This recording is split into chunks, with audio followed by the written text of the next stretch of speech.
Okay, so partially I want to talk a bit about the way forwards, but I also want to draw together some of the discussions that we've had so far, or that I've heard over the course of the last couple of days.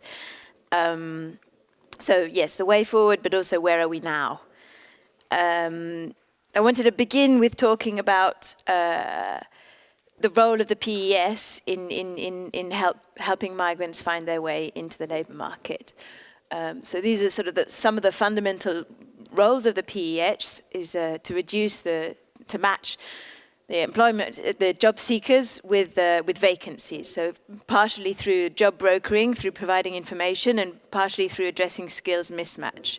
And I wanted to emphasize that these are really important for migrants. Firstly, because information asymmetries are larger often for those who are new to the country. And also often skills mismatches can be potentially large. So these are some of the ways that the Public Employment Service can help addressing these mismatches. Firstly, providing information to the migrant through vacancy databases, through job search training programs, labour market information. At the same time, providing information to employers who have perhaps less understanding of the skills and education that migrants bring with them to the country. So helping to sort of enhance the transparency over those things is also going to be an important role for the Public Employment Service. So that can be through credential recognition, and we've had some discussions on that. It can also be through recruitment support and helping employers to identify those migrants with the skills that really are going to be useful to them. Beyond job brokering, addressing the skills mismatch, there are also several ways, several tools that you have at your hands. Wage subsidies, for example, I was saying can be particularly useful for migrants who don't have host country labour market experience, so they don't have much to show to employers to demonstrate their skills, who potentially have language difficulties and really things that can temporarily compromise their productivity, and also at the same time reasons why they may particularly benefit from sort of short-term experience on the labour market. Alongside this, skills upgrading on the job can be done through bridging jobs, and I'll talk a little bit more about that later, and through traineeships. For those who need the more intensive support, and I've put this little triangle here to sort of highlight the fact that at the top it's a very sort of light touch approach from the Public Employment Service towards the bottom where it can be really sort of more intensive work. There's obviously language training, vocational training, and in some cases remedial education for those who lack very basic skills. So then in the current climate, I just wanted to emphasize that, with this large number of asylum seekers that we saw last year, things are changing, and changing in different ways in different countries. You can see that in Sweden there have been very large number of migrants arriving, or asylum seekers arriving per capita. In other countries the numbers have been relatively smaller. So the degree to which this is on the sort of policy priorities list, it differs from country to country. And I think that needs to be borne in mind when looking at sort of what the PES is going to do and how much resources they're going to have to look at these issues. So what's changed in the current crisis? We've had large and unprecedented flows of migrants, large, unprecedented in their number, in the diversity of their backgrounds, and in the heterogeneity of the hurdles they face. So, both unrecognized credentials, lacking educational skills in some cases, health difficulties, a very wide and diverse range of hurdles. At the same point, refugees in particular have less contact with the host country than even other migrants. So where work migrants might have an employer as their initial contact, family migrants have a family as their initial contact, and students have an educational institution at least. Refugees really come with very little link to their host country, and so the PES really has a role in creating that initial contact with the host country. But resources are finite, and so I think in the current context we need to start thinking about how we can efficiently use the tools that we have to help these migrants find their way into employment. And this needs to mean targeting to some extent and focusing our areas on those migrants who have characteristics that mean that they're going to particularly benefit from certain measures, and at the same time tailoring measures to local context and making sure they're appropriate at the local level. So this is, speaking on the need for targeting perhaps, and looking into the efficiency of measures. How do we do that? There are, on the sort of the objective side of targeting, there are certain rule-based ways that we can do that. We can say that certain programs are only going to be targeted at refugees, or only targeted at those who have been in the country for 6 months already, or only unaccompanied minors, or various rule-based forms. There are also data-based forms, so you can use administrative data to say, well, this particular person is at a very high risk of falling into long-term unemployment without sort of heavy and in-depth intervention. So you can use administrative data to help target some of the interventions. On the more subjective side, you have sort of case-based assessment. So this is on the interview, in-depth interviews between the caseworker and the migrant themselves. And increasingly, we see the use of self-help profiling, often sort of can be through an app even, but having the migrant themselves identify their sort of skills and using that to profile what their potential needs will be. And I've tried to highlight some of the advantages of both approaches and some of the risks. On the objective side, you can help ease the PES caseworker workload in the case where they've got very large numbers of new arrivals. And you can help to have some kind of consistency in referral, so that we heard, for example, yesterday that in Sweden, women are systematically referred more to certain interventions than men. And I think sort of having a data base behind that, and behind sort of understanding which characteristics influence the interventions that migrants are referred to. I think that can also help us understand biases both across gender, but also systematic differences across the country. On the other side, there's caseworkers. Obviously, they have a very detailed and in-depth knowledge, and can often be very well placed to address the nuances of the system and to understand how things are changing, provide a more nuanced and individualized approach to referrals. And there are some risks associated with both approaches as well. One, on the profiling, obviously you don't want it to have necessarily a mandatory use of the profiling, because you want to have some ability to adapt where necessary. On the other side, risk of the subjective mechanisms, you can have, particularly in the case of foreign-born, you can perhaps have distortions on the basis of stereotypes. If certain caseworkers sometimes believe that you should go down a vocational route, or perhaps, for example, looking at the example we heard earlier today about coding, maybe we have the idea in our head that migrants should all become restaurant, well, not that they should, but they will often become in the first place restaurant workers or sort of low-skilled jobs. It can be useful to overcome some of those stereotypes, just to have a nudge in the different direction and have some other ideas.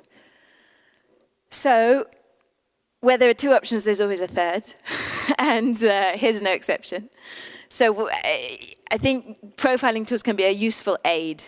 They can provide a nudge for caseworkers. They can provide a basis from which the caseworker can then justify certain deviations, but they can help provide a framework for profiling.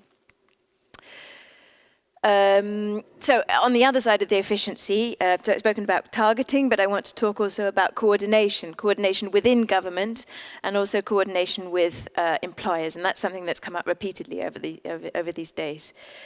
From the perspective of refugees, coordination is particularly important.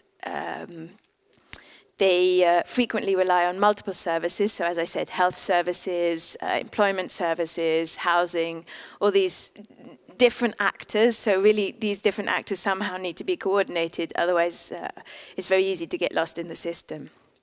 At the same time, they have less knowledge on how to navigate the system. It's completely new to them, so that's another reason coordination and having is important.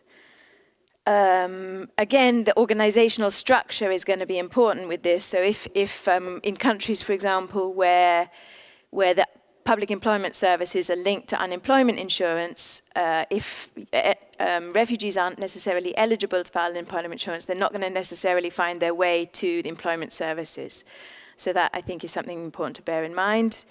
And integration can take many years, so they can then pass from one actor to another, from educational actors to the public employment service to social assistance providers. And so that's another reason why I think coordination is particularly important for that group. And here I've just, again, to emphasize how PES organization varies immensely from country to country and will have a big impact on how you go about addressing these coordination challenges. I've tried to highlight in a table some of the different ways in which employment services interact both at the national level with unemployment insurance and at the local level sometimes with social assistance providers, and some of the advantages and risks. But I won't dwell too much because we don't have that much time. But there were obviously advantages of both systems. When it's social assistance more at the local level, you can, and the employment services at the local level, there's more heterogeneity perhaps. But at the same time, there's more tailoring to local needs.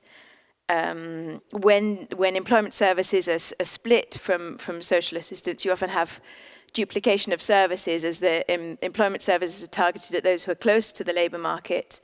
But then as migrants are often on social assistance, local authorities often step in to sort of push that, to push those who are more distant into labour, into work as well. So just some food for thought, some measures that can potentially sort of enhance cooperation with government. Some countries have experimented with one-stop shops.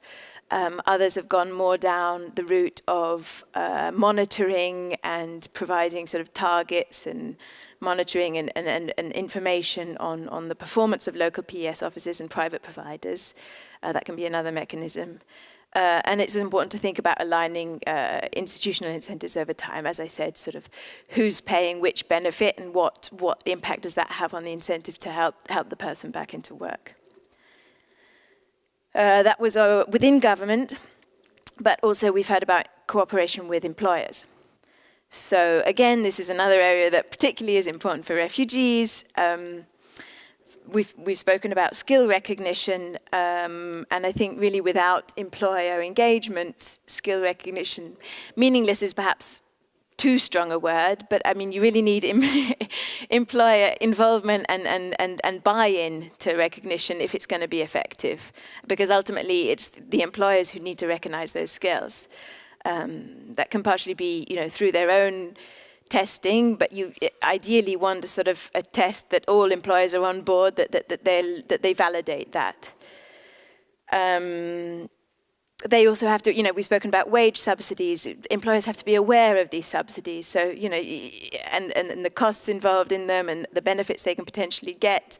Many countries have low take-up of these programs, and often employers report not even knowing of their eligibility to them.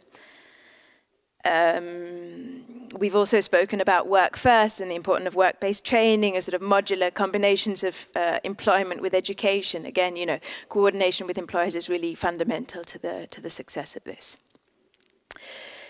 So, again, to highlight how the PES differs across the countries, I've again drawn together another little table, just to sort of highlight the fact that, in some PESs you have counsellors who are really focused on both job seekers and employers, and staff really focus on both. In others, you have dedicated relationship staff dedicated to the relationship with employers, either at the regional level or with certain sectors, or the arrangements differ. The risk of the former can be that employers tend to lose trust in the public employment service to some degree if they're felt to overly focus on the needs of the job seekers. But there's again benefits and disadvantages of both. It's just something to bear in mind, that you're working within different contexts. So here I wanted to draw together the extent to which foreign-born and the native-born rely on or have used the PES in finding their present job. You know, OECD, we like bar graphs. I felt like I needed at least one. And I tried to, I'm afraid that the font is rather small, but I've tried to cluster countries into those. In this first group, the foreign-born rely on the public employment sector more than the native-born in finding their present job, or have relied on the public employment sector more in finding their present job. In the second group of countries, it's the highly educated foreign-born tend to have relied on the PES more. In the third, which is actually just Norway, it's only the low-skilled, in the case of the low-skilled, that the foreign-born rely more heavily on the public employment sector. And in the final column, the native-born tend to have utilized the PES more in finding their present job. So again, you can just see that you're playing very different roles across the countries. And while we can learn from ideas from different countries, I wanted to emphasize that, you know, these figures are the outcomes of different equilibriums in different policy contexts in some senses. Countries vary both in the migration context. Some of these foreign-born are largely labor migrants. In other countries, they're largely refugees and family migrants. So obviously that's going to impact quite heavily on these outcomes. The labour market context, is there a minimum wage or a collectively bargained wage? Is there employment protection legislation? All these things are going to have quite an impact on the policies that you adopt and the practices which then turn out to be best. And also on the economic context, and I wanted to emphasize here that actually these figures include both employment to employment moves and unemployment to employment moves. So to some extent, the former native-born are more heavily represented among the former and the foreign-born among the latter. But the basic point here is that good practice is context dependent. So I think it's important that we learn from one another, but we also understand the parameters that we're working within. So now to the heading, my final slide, but also the heading of the talk, ways forward, and what have we heard about ideas and things that are important coming out of today's session. I think there's an increasing move across countries to look at sort of work first, but not a dead-end work. So you don't become a taxi driver and then that's where you stay for 10 years. Work first in the sense that you have early contact with the labour market, potentially as an assistant, but in the sector where you have skills and experience, potentially education. And then you combine that work experience with bridging courses, language courses, and you build up your host country skills alongside your labour market experience. And that seems to be quite a fruitful avenue for integration policies. Within that, some elements of success, you need to have, it's important that it's accompanied with career advice, so that these initial jobs for which the migrant may well be overqualified in the first instance are not sort of dead-end jobs and survival jobs forever. So it needs career advice, but also follow-up. And some examples of policies in this ilk. In Canada, there's the alternative careers, which is very much along the lines of what I described. Sweden, we've heard about the fast track, which is really getting refugees with experience in education into the labour market as soon as possible and not waiting till they're sort of fully bridged, fully speaking Swedish, but really sort of early interventions. The second tangent that I wanted to highlight is about using refugee skills and avoiding early inactivity. We often hear about how these long waiting periods can really be very damaging for the long-term integration prospects. And countries are using refugees and sort of galvanizing their skills and harnessing their skills in mentoring, in teaching. We've heard about translating, volunteering, so really getting them active and involved at an early stage. Again, elements of success, it's important that this isn't sort of, again, a dead-end job, but that they're stuck forever volunteering on a sort of pocket money basis. But it leads to a first concrete experience that then can lead to sort of more formal, more standard employment. And lastly, using technology. We've spoken a lot about this.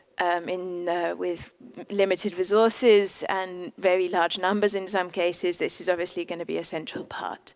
So technology has been used now for self-assessment tools, increasingly for language training. Canada and Australia and some of these very big and sparsely populated countries are really ahead, leading the way on some of these, can be an app, but can be supported by teacher interaction through Skype or some other software. It can be a mixture between formats. Translation services, in the north of Finland, for example, they have, if you need health services, there can be a dial-in line, so a translator can dial in, so even if they're not directly there, they have some ability to translate between the health service provider and the refugee themselves. And technology-supported job market counselling. And we've spoken about, even when we're using these apps, it's important that they're translated into the home country language, and it's important that they're also supplementary support for those with limited IT skills, so this doesn't sort of isolate certain groups. And again, there's some examples of policies in these areas in these various OECD countries. So I've concluded with 5 minutes to spare, in the hope that maybe you guys have some thoughts, either questions for me or thoughts to share with each other. So there are 2 microphones, as usual. Oh gosh, I didn't conclude. But you didn't conclude, please. Let me just draw together some conclusions. I thought it was my last slide, but I remember that I did it. Thought one can't finish like that. Well, I've already said it, so it'll be quick. More than other migrants, refugees rely heavily on the PES, their initial support, and help build and activate their skills. In the context of unprecedented inflows, it's really important to focus on efficiency, coordination, and thinking more creatively about new policies. The PES is well placed to provide this coordinating role, having contact with all these with employers, with recognition agencies, and also with local training providers and education providers. But the PES can't do it alone, and it's important that we work. It was great to hear the example from Malmö Football Club, and I think we really need to think about sort of bringing on other actors and civil society more generally. And now I'm finished, and I have 4 minutes to spare.